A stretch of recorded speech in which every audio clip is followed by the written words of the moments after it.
শাওয়ালুল মুআজ্জম শরীফের প্রথম জুমা। এই মাসটি আরবি ক্যালেন্ডারের 12টি মাসের মধ্যে 10ম মাস। আর 2টি মাস আছে জিলকদ জিলহজ, তারপর বছর শেষ হবে, নতুন আরবি বছর শুরু হবে। এই শাওয়ালুল মুআজ্জমের মাস থেকে শুরু করে জিলকদ জিলহজ, এই 3টি মাস আল্লাহ সুবহানাহু ওয়া তাআলা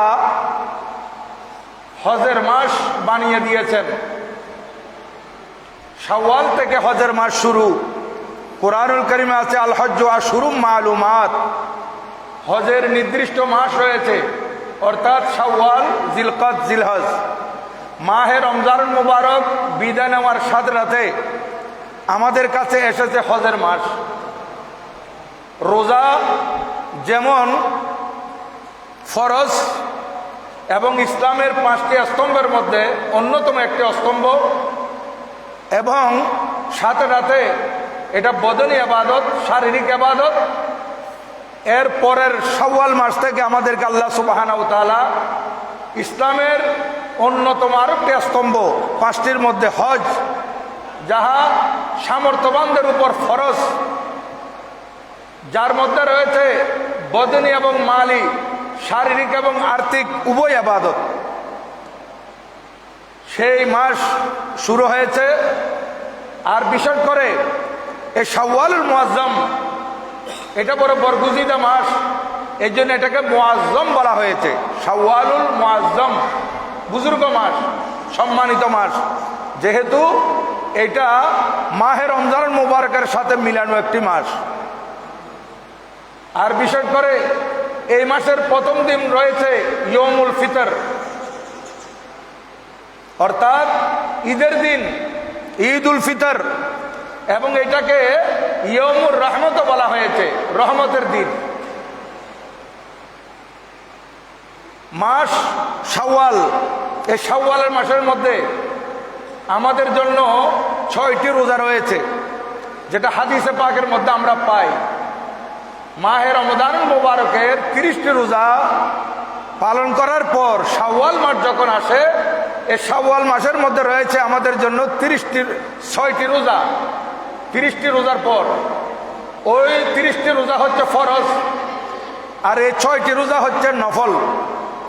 যদিও এগুলো নফল ইবাদত, এগুলো আমাদেরকে মাহে রমজানুল মুবারকের রোজার কোনো ত্রুটি বিচ্যুতি থাকলে এগুলো রিকভারি করার জন্য এই 6টি নফল রোজা আমাদেরকে দেওয়া হয়েছে।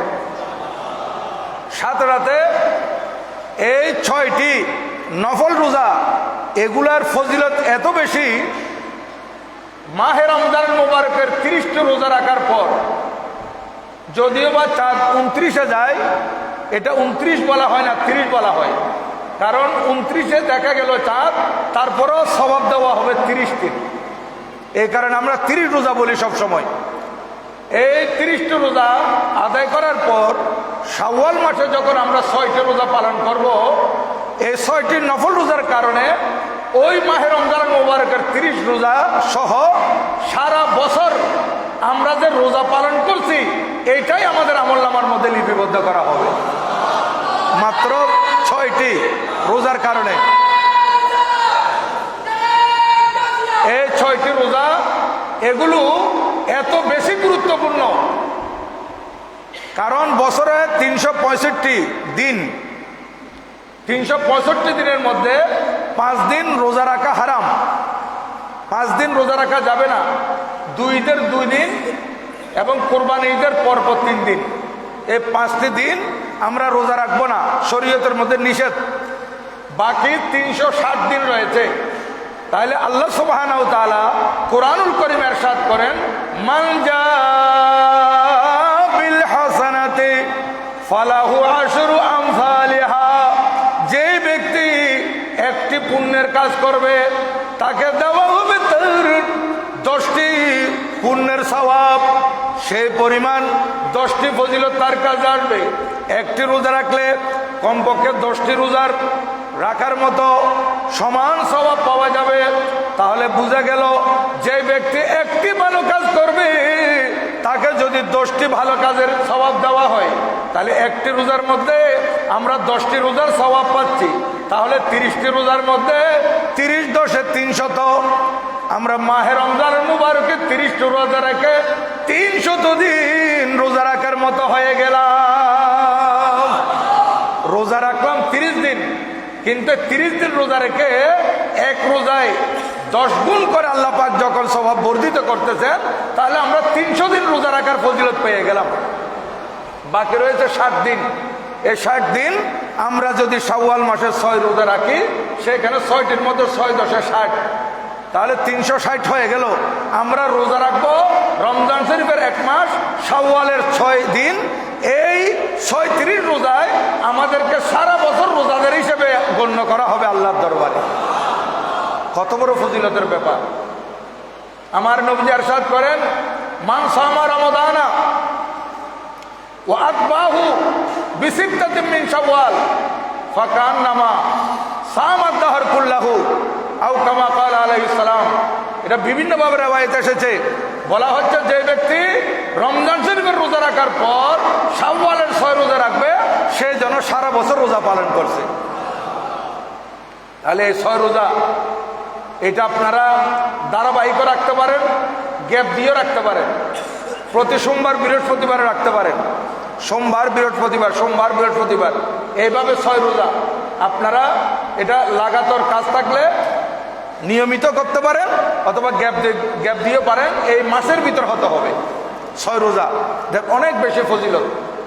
আর এই মাহে রমজানের মোবারক আমাদের মাঝে যে এসেছিল, এসে আবার বিদায় নিয়েছে। এই মাস আগামী চন্দ্র বছরে আবার আসবে, এর পরের বছর আবার আসবে, এর পরের বছর আবার আসবে, কিয়ামতের আগ পর্যন্ত এই মাহে রমজানের মুবারক আল্লাহর বান্দাদের কাছে ঘুরে ঘুরে আসবে। কিন্তু জানি না আমি থাকবো না আপনি থাকবেন। আমি এবং আপনার থাকার কোনো নিশ্চয়তা নেই। বিগত বছর আমাদের মাঝে রোজা রেখেছিল, কিন্তু এই বছর রোজার আগে আগে বিজয় নিয়েছে, এরকম অনেক আল্লাহর বান্দা রয়েছে। তাহলে আমি এবং আপনার থাকার কোনো গ্যারান্টি নাই, কিন্তু আল্লাহর দরবার থেকে মাহে রমজানের মোবারক আল্লাহর বান্দাদের কাছে আসতেই থাকবে।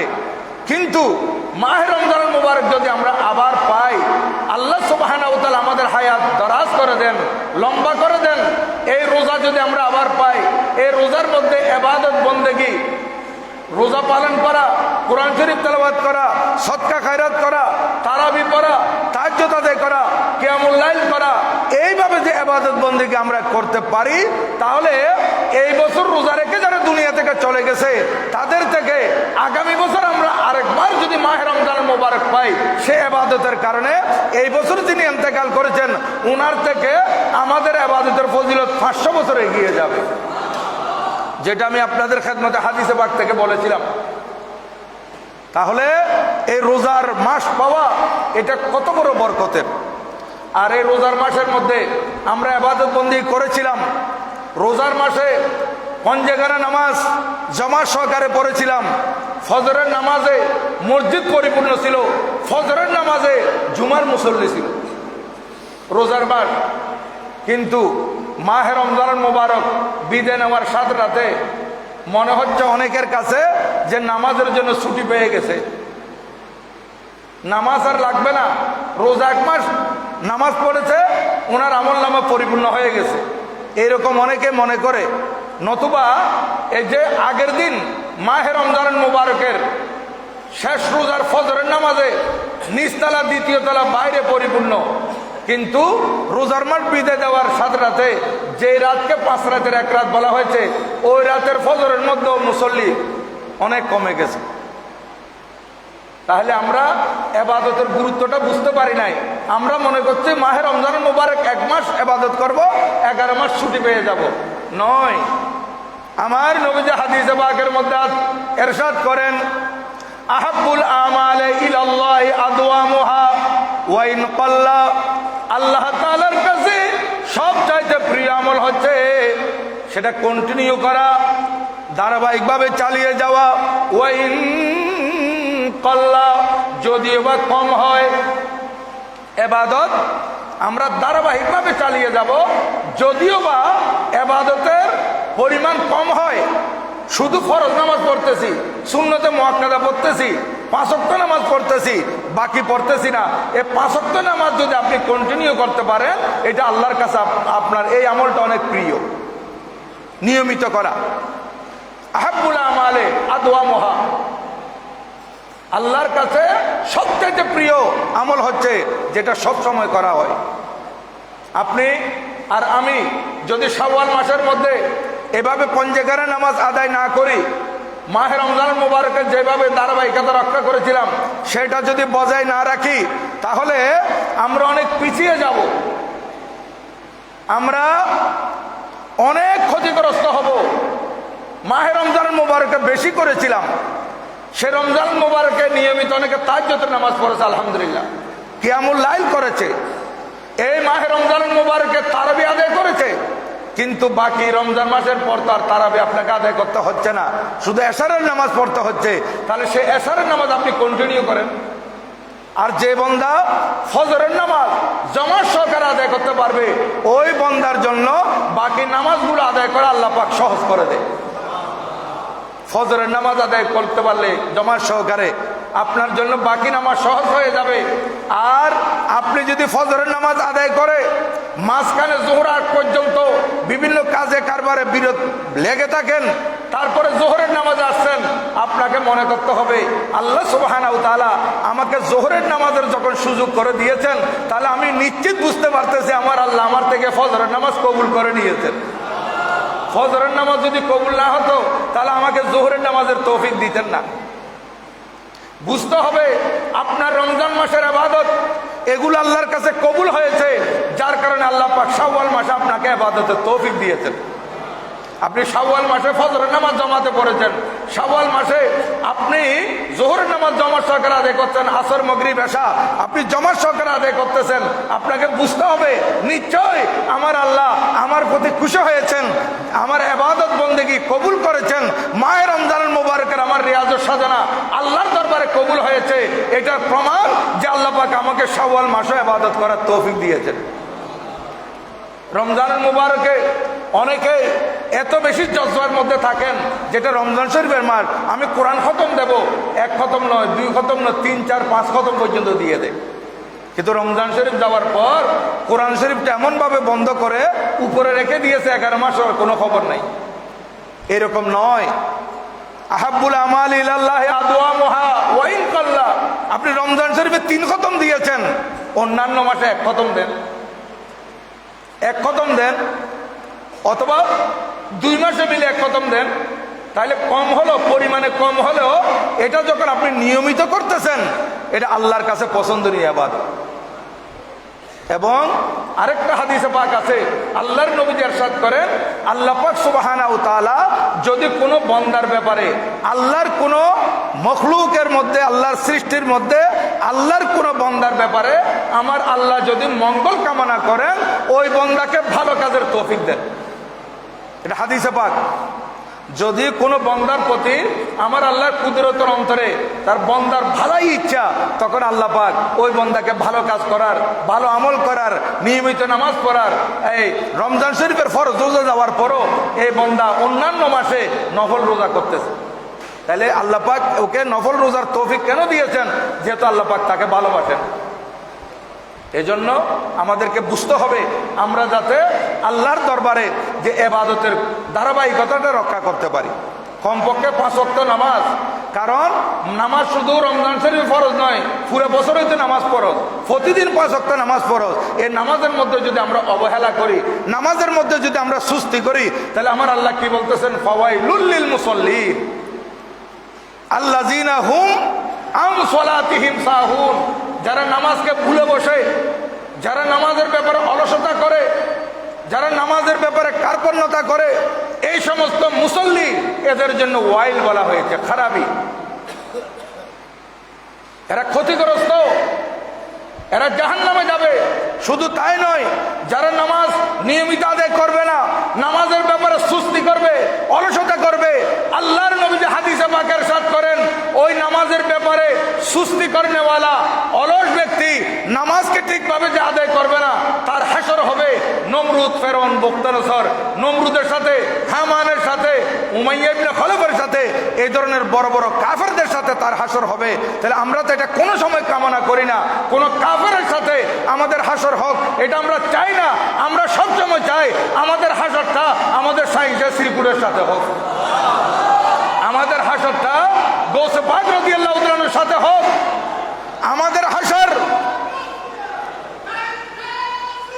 জিন্দাবাদ, আমাদের হাসর আল্লাহর প্রিয় মাহবুবের সাথে হোক। এটা যদি আমরা কামনা করি তাহলে কোন মুসলমান নামাজের ব্যাপারে অলসতা করতে পারে না।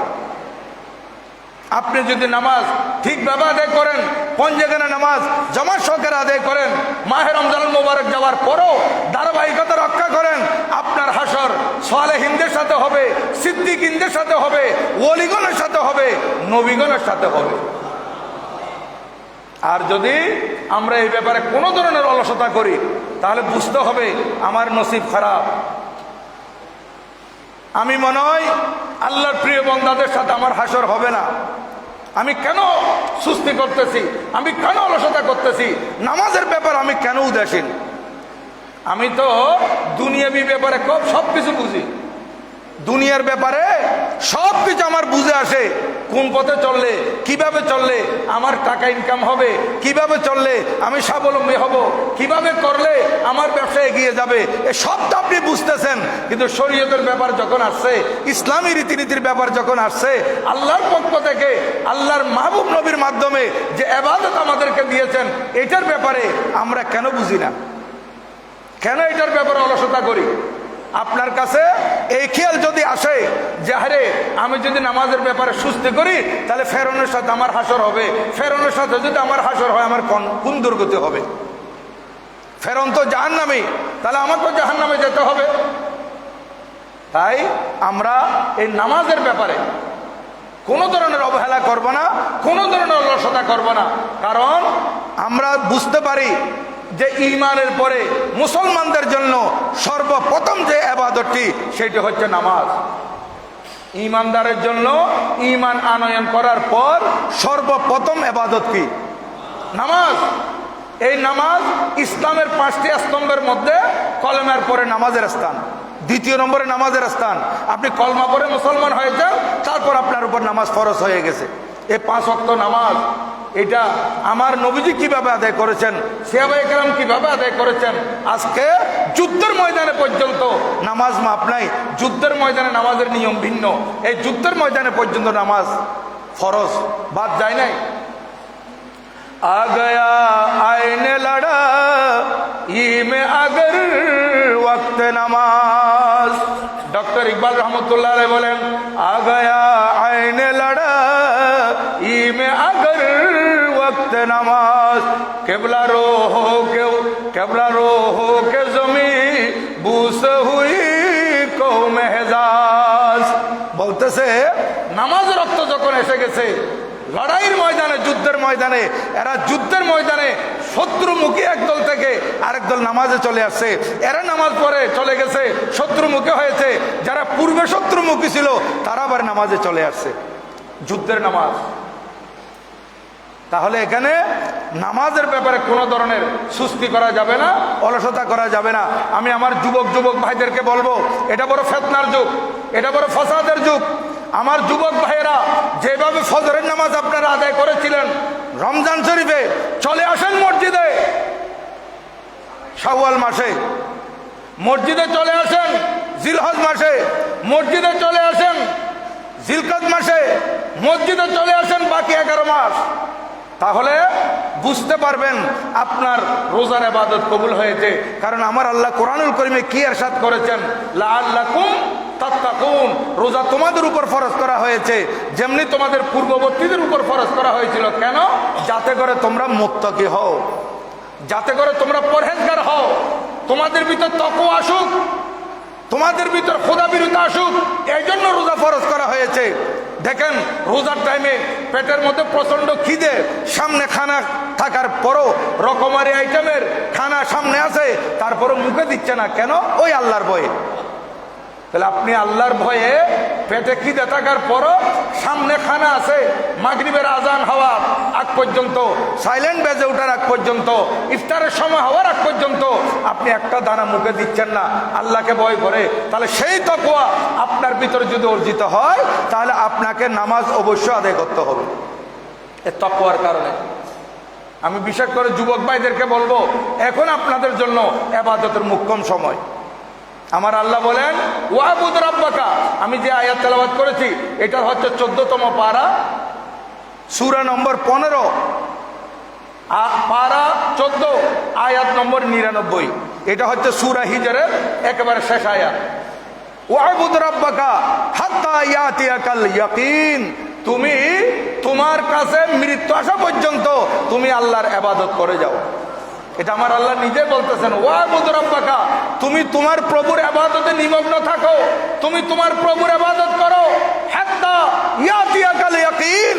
এখানে ইয়াকিন হচ্ছে নিশ্চিত বিশ্বাস, কিন্তু এখানে বিশ্বাস নয়, এখানে ইয়াকিন মানে হচ্ছে মৃত্যু। তোমার মৃত্যু আসা পর্যন্ত তুমি ইবাদত করে যাও আল্লাহর ইবাদতের জন্য ধারাবাহিকতা রক্ষা করে যাও। এটা আমার আল্লাহ বলতেছেন ইবাদতের ধারাবাহিকতা রক্ষা করার জন্য। কিন্তু আমরা এখানে সুস্তি করি, অলসতা করি। যুবক ভাইয়েরা চাইলে ফজরের নামাজে চলে আসতে পারে, একটু অলসতা, যখন আপনার ফজরের নামাজে মন টানবে না আপনি ইস্তেগফার করে আল্লাহু আকবার বলে বসে যান, শয়তান আপনাকে আর ধোঁকা দিতে পারবে না।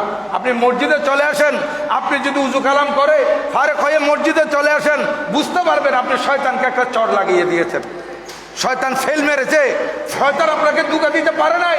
আর যদি আপনি ফজরের নামাজে না আসেন, বিছানায় শুয়ে থাকেন, তাহলে বুঝে নিতে হবে আপনাকে শয়তান বশ করেছে, শয়তান আপনার উপর প্রাধান্য পেয়েছে, শয়তান আপনার উপর গালেব হয়েছে। আপনি শয়তানকে পরাজিত করতে পারেন নাই, বরং শয়তান আপনাকে পরাজিত করে দিয়েছে। কেন আপনি শয়তানের দুকায় পড়বেন? চলে আসেন মসজিদে, ফজরের নামাজে মসজিদ ভরপুর করে দেন, দেখবেন আল্লাহর রহমত ঝরে ঝরে পড়বে। আপনার প্রত্যেকটা কাজের মধ্যে আপনি সফলকাম হবেন, প্রত্যেকটা দিক থেকে আপনি লাভবান হবেন। আপনি মাটি ধরলে স্বর্ণ হবে যদি আল্লাহর ইবাদত আপনি ঠিকভাবে করেন।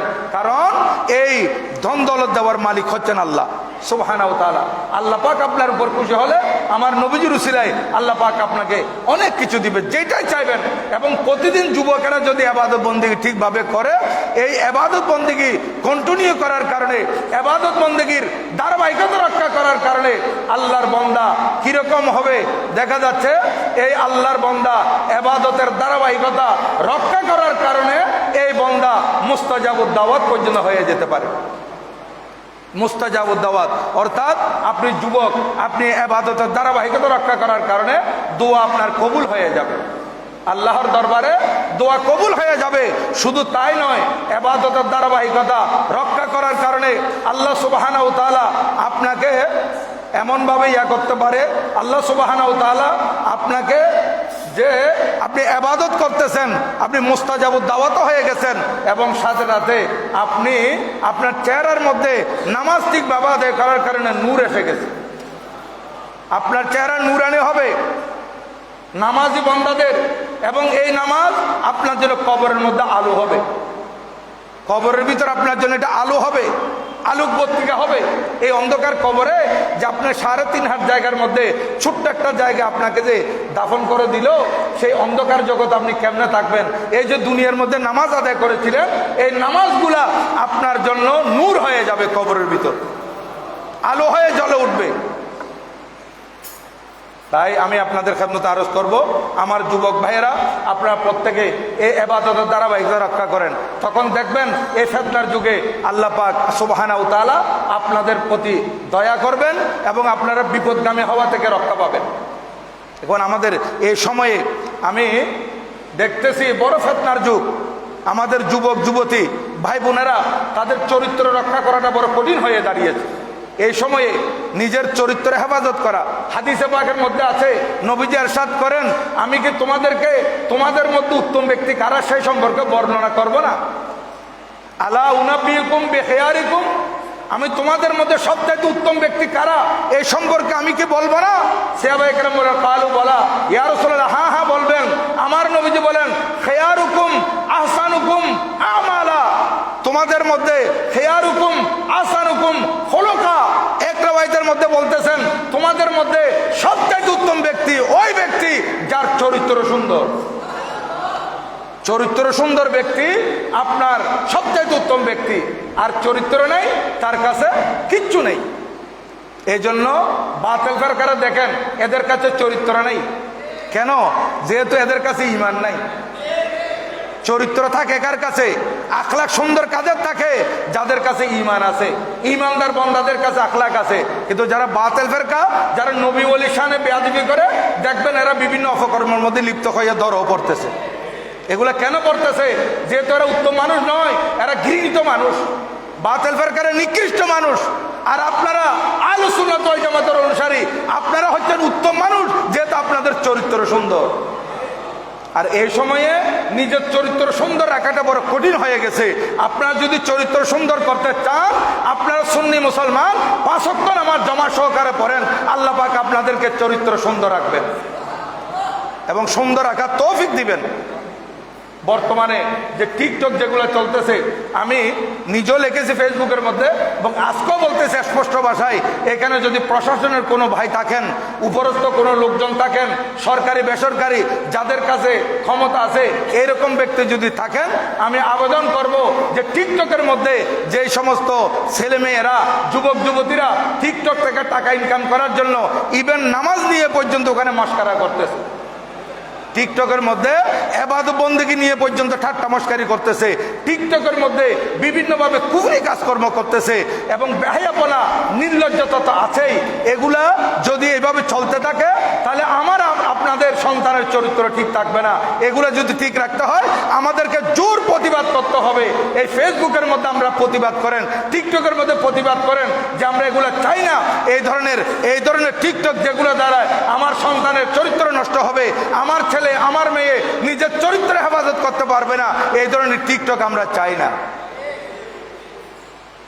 ইভেন ঈমান ইসলাম নিয়ে পর্যন্ত, কোরআন শরীফ তেলাওয়াত নিয়ে পর্যন্ত, নামাজ নিয়ে ঠাট্টা মশকারি করতেছে, সালাম নিয়ে ঠাট্টা মশকারি করতেছে, কিয়াম মিলাদ দরুদ সালাম নিয়ে ঠাট্টা মশকারি করতেছে টিকটকের মধ্যে। সম্পূর্ণ হারাম, ঈমান নষ্ট হয়ে যাচ্ছে তাদের কিছু অল্প দুনিয়ার টাকার জন্য। আপনি যে 70 বছর 80 বছর 90 বছর বাঁচবেন এটার কোনো গ্যারান্টি আছে? কেন এগুলো করা হচ্ছে? এগুলো তো বিদেশিদের কাজ, মুসলমানের ছেলেরা কেমনে করতে পারে এগুলা? তাই আমি সরকারের কাছে অনুরোধ করবো, আপনাদের মধ্যে যারা এই সামর্থ্যবান আছেন এই পর্যন্ত পৌঁছার, আপনাদের প্রতি আমি সব অনুরোধ করতেছি এগুলোর ব্যাপারে আপনারা একটু সোচ্চার হন। এগুলোর ব্যাপারে সোচ্চার হয়ে আপনার একটা লেখনির কারণে, আপনার একটা বক্তব্যের কারণে যদি টিকটকের বেহায়াপনা বন্ধ হয়ে যায়, আপনি জেহাদের সওয়াব পাবেন, জেহাদের সওয়াব পাবেন। কারণ আমার নবী ইরশাদ করেন যে সময় ফসাদের যুগ, চতুর্দিকে ফসাদ চলতেছে, এগুলো ফসাদ। এই টিকটকের মধ্যে যেগুলো চলতেছে এগুলো হচ্ছে ফসাদ। এই ফসাদের যুগে যদি কেউ মান তামাসসাকা বেসুন্নতি আন্দা ফাসাদ উম্মতি, আমার নবীজি ইরশাদ করেন যে ব্যক্তি ফসাদের যুগে, টিকটকের বেহায়াপনার যুগে, ঈমান ইসলাম বিধ্বংসী কর্মকাণ্ড চলতেছে এমন যুগে, যে ব্যক্তি আমি নবীজির সুন্নতকে আঁকড়ে ধরে রাখতে পারবে, ফালাহু আজরু মিয়াতে শহীদ, আল্লাহ পাক সুবহানাহু ওয়া তাআলা তাকে 100 শহীদের সওয়াব দিবে। 100 শহীদের সওয়াব পাবেন যদি আপনি সুন্নত ধরে রাখতে পারেন। মনে করেন দাড়ি, এটা সুন্নত, আপনি যুবক, আপনার দাড়ি আছে কিন্তু আপনি দাড়ি রাখতেছেন না, আপনার বন্ধু বান্ধবরা টিটকারি করবে, এই জন্য নয়। বন্ধু বান্ধব টিটকারি করুক, কেউ আপনাকে কি বলছে না বলছে এগুলোর দিকে খেয়াল না করে আপনি যদি বলেন দাড়ি এটা পুরুষের কাছে আছে, মহিলারা চাইলেও তো তাদের কাছে দাড়ি আসতেছে না, তাহলে আমার আল্লাহ যখন আমাকে দাড়ি দিয়েছেন তাহলে এই দাড়িটা আমার নবীজির সুন্নত হিসেবে আমি রেখে দিলাম। তাহলে যে সময় দাড়ি রাখলে বন্ধু বান্ধবরা বিভিন্নভাবে তিরস্কার করতেছে, সেই সময় বন্ধু বান্ধবের তিরস্কার উপেক্ষা করে আপনি আমার নবীজির সুন্নত হিসেবে যদি খেয়াল করে দাড়ি রাখেন, 100 শহীদের সওয়াব আপনি পাবেন। কোন মহিলা বোরকা পরে যাচ্ছে, পর্দানসীন হয়ে যাচ্ছে, বান্ধবীরা তাকে বিভিন্নভাবে মস্কারি করতেছে, ইয়ারকি করতেছে, ঠাট্টা করতেছে, তাকে নিয়ে উপহাস করতেছে। আর সেই সময় এই মহিলা যদি বলে তোমরা যাই বলো পর্দা ফরজ, আমি পর্দা করবই, তাহলে বান্ধবীদের উপহাস উপেক্ষা করে ঠাট্টামস্কার উপেক্ষা করে কে কি বলছে সেগুলা না দেখে আল্লাহর পক্ষ থেকে নারীদের জন্য নামাজ যেমন ফরজ করা হয়েছে, পর্দা তাদের জন্য ফরজ, এই খেয়াল করে যদি নারী সবসময় পর্দার ভিতর থাকে, এই ফাসাদের যুগে ওই নারী 100 শহীদের সওয়াব পাবে। আল্লাহ পাক সুবহানাহু ওয়া তাআলা আমাদেরকে আমল করার তৌফিক দান করুন। সবাই বলুন আমিন। ওয়া মা আলাইনা ইল্লাল বালাগ। একটা সুসংবাদ